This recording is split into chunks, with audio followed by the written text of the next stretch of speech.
Oh yeah, oh.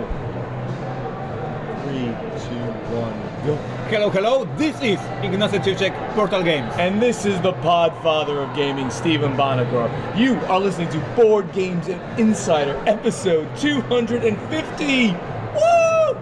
Saturday. It's 250, seriously? This is 250! You didn't tell me. Well, now you know. It's right there in the show notes. That's why the party? And that's why we have a party going on. It's October 8th, 2022. We here at Essen on the Saturday, the biggest day, of course, of Essen. And Ignacy, very importantly, we're here together. We're loving life. We're in the Portal Games booth with the booth party going on. There's music playing, and Tom Vassell is nowhere in sight. Yeah, baby. Life cannot be better than this right now. Can you agree? I agree. We planned this for a long time to have this episode today in a quiet place. And then when we started recording, the party started. Yeah. So the music you hear is not from Ignacy's party, because we're going to do this very short episode here. Apologize for that. But we're going to have a little booth party here, right? It's a Saturday night. You have a nice booth party for your staff, which is wonderful. Stronghold used to do that as well. But right next door is Yellow. And I think they've got like a professional DJ there, and she's spinning music. It was so loud a minute ago, so this is crazy. It's all because 250 episodes in your face, Tom Vassell. Yeah. Well, he did do 750, then he stopped, so I don't know. Okay. But anyway, let's just talk about what's going on here. This is after the show. This is 7 p.m. local time, and when that happens, when 7 p.m. occurs, everybody must clear out, right? All of the non-exhibitors must leave. Now, we don't often hear this kind of crazy music, but many people throw a little party for their staff or for guests. Ludo Fact, every year they have a party. They didn't do one this year, though. I know that Mighty Boards had a party this year in their booth. So companies do that to entertain their customers and to sometimes entertain other exhibitors and entertain their booth staff. So that's what's happening here, both the crazy party next door and for you. And you're kind of rewarding your booth staff, That's right? exactly. It's like a thank you note for the whole weekend of the really hard work, demoing the games over and over again. And then at some point we can be a private person, just chat about the things, chat about the games, what we bought, what we haven't bought, have a pizza, have a beer, I have a tea. And this is great moments, and this is like, team building exercise. Like they all get to know each other, get to know me better and other people. So we do it for a couple of years now, and we will not stop. Wait a minute. Did you say you've got pizza out there and you got beer out there? Later. Yeah. We're getting there. We're gonna get there to that in just a little bit. But I mean,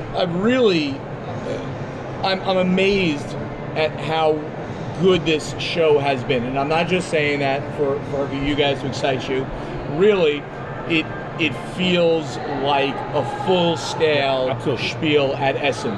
Now, I got some numbers actually from Dominique. Okay, I have only my perception of just going to the halls, and it is so difficult because so crowded and so many halls. Yes. Publishers. It is a big body of numbers, so...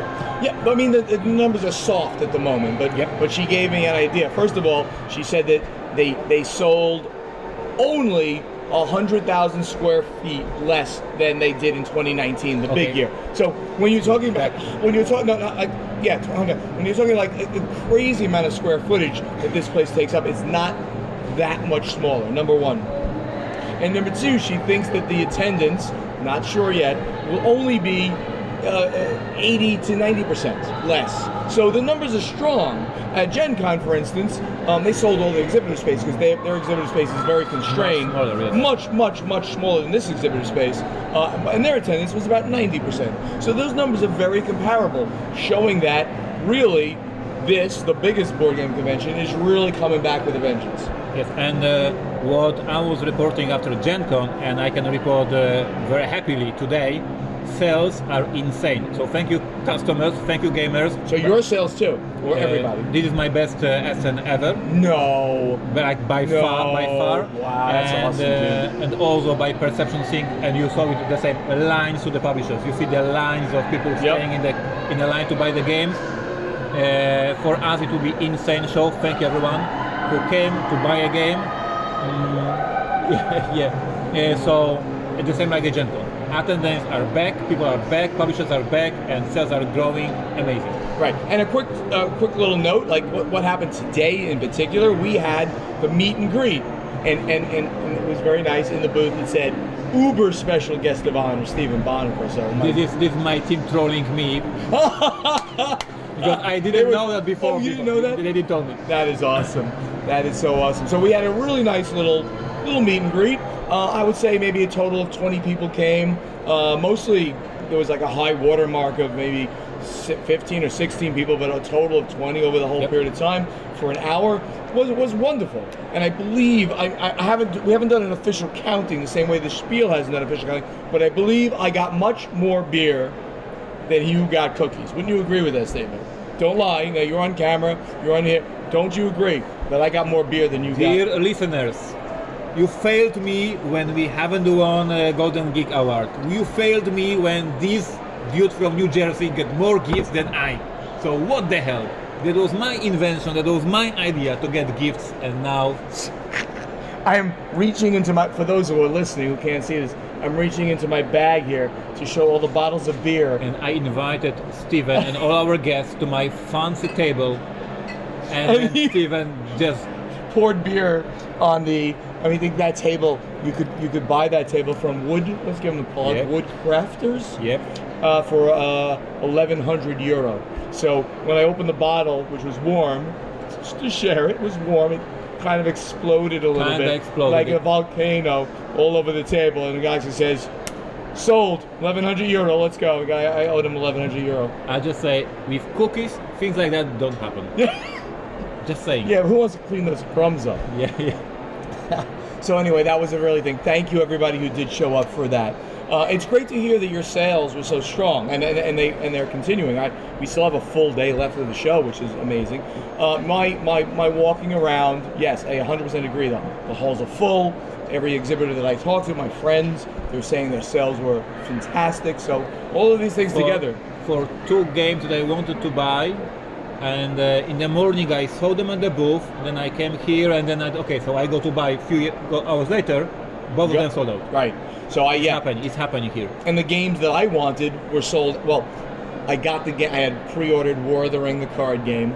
I got my copy because they were holding it for me, but they are sold out of any new other copies. So nobody can get that one. Ready, Set, Bet by AEG, a game I absolutely wanted to pick up, sold out. So many of the good, the big, hot games are selling out, which obviously means this is a good show. Nobody wants to disappoint a customer, and we all want to sell direct. So the show is doing very well. Right? Exactly. What else have you seen that is sparking your interest at the show? I mean, obviously you're here and you're not getting out there a lot, but anything else of a nature of the show that is ticking a box with you? I mean, I just like the people and the game sales. What else is going on? I have a funny story. Oh, he's not usually funny. So let's let him talk a little. Everyone is prepared for that moment. He might be funny for the second time in total on Board Games Insider. Go ahead. Thank you so much. So, as our listeners know that I'm in a wargaming as well. I play war games, and I'm looking at the shows for some niche small publishers to get some game that has no distribution. So here I found a publisher. The publisher is Assault Games. The game is called Assault. What is that word? Assault. Could you spell that? Assault. Assault. That's the one. I thought you were saying, I'm not even sure I can say it, ass out. I think you're saying ass out games. Why would you think like that? Because say the word again. Assault. Ass out games. It's ass, like putting your butt out. Go ahead. Yeah, so Assault Games, what did they do? Amazon? It was an Amazon thing. They do the game called Assault. Okay. And I visited their booth. Okay. 3 guys playing the game. Okay. And no product whatsoever. No product. No product. So I asked them if they have anything to sell. Okay. And they say yes. So I'm confused because I don't see any product. So I asked them, so can I buy it? And they say yes. So I say, I would like to have 1 copy. And they take literally 1 copy that they had, He passed it to me, I bought it, and they were sold out because they had only one copy. They only had one copy of this game. So I made them sold out at the show. This is so niche publisher. Why? I don't know. Did they get some kind of a pre-release from their printer? I don't know. But they sold out. I did it myself. He sold out. He bought the entire print run, it sounds like. Oh, I don't know if you can tell, but right now the lights are going out. So this is like the public. They turn all the major lights off, and now you can only have your booth lighting. Yep. It's crazy here. Isn't it? I want to say, here's the thing that is the coolest thing that I saw at this entire show. I'm going to show it to the viewers here. You're not obviously going to be able to see it on radio, and you might not even be able to tell what that says. Yeah, it's hard to see it. But look, it's the name of the game is AFU. Armed Forces of Ukraine. Armed Forces of the Ukraine. So some very small publisher, Kilo Games, apparently, created a game called AFU, which stands for Armed Forces of the Ukraine. And I guess your objective in this game is to kick the shit out of Vladimir Putin. So and I fully support this. I'm buying this game tomorrow. I found out about this game today. Niche war game again. I found out about this game at LudoFact. Okay. Just now, I came from LudoFact. I had a drink with Frank Yeager. What else, of course? Yeah. I had a beer with Frank Yeager right before I came here. And he said he produced this game, and I've got to get this game. I'm absolutely going to get it. So that was my shock of the convention. Tomorrow I'll be buying that game. And what else are we going to talk? So we really do want to close this up so we can go and hang out with the staff right now.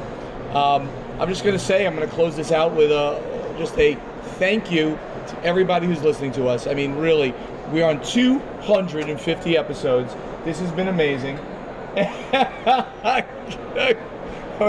I've just gotten... And tea for me? What I just got a delivery from Marek of 2 beers. Still recording? I hope it's still recording. Yeah, if it's not recording, this is for shit.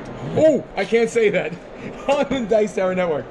Anyway, where was I just now? We are in a very good mood, as you can see. As you can This is see. a very good Very good Essen. mood. We are very happy. The masks are annoying, that's for sure. But besides that, it's freaking amazing. I want to thank all volunteers at every single exhibitor booth. You guys are doing this show for us. Like, this is like without the volunteers, without demo teams, there is no show. Absolutely. Because they need to present these games. I applaud all of you from all publishers. You're doing amazing. Shout out to you. And to our fans who've been with us for 10 or 250 episodes, thank you. We so love to do this for you, and you show us your love. As I walk through the halls here, and people like Podfather, Bonacor, Steven, hello. Walking through the streets of Essen, I have to walk about a mile to get here, 2 kilometers-ish to get here. And literally a few blocks from my hotel. Good morning, Steven Bonacor. I mean, how great is that? In a foreign country that people know me, obviously they're gamers, but the fact that they reach out and say that. So thank you all for being with us for a short period of time, or for 8 years and 250 episodes. And today we discovered when we started the recording. It was 2015. We figured it out, right? 2008, we forgot already. 2015 is when we started. Yes, 2014 February. is when we got together to say we're going to do this thing. Yep. So thank you all. We're going to close the show now. We won't even read all those funky credits. Thank you, and God bless, and we will see you on 251. Thank you. Bye.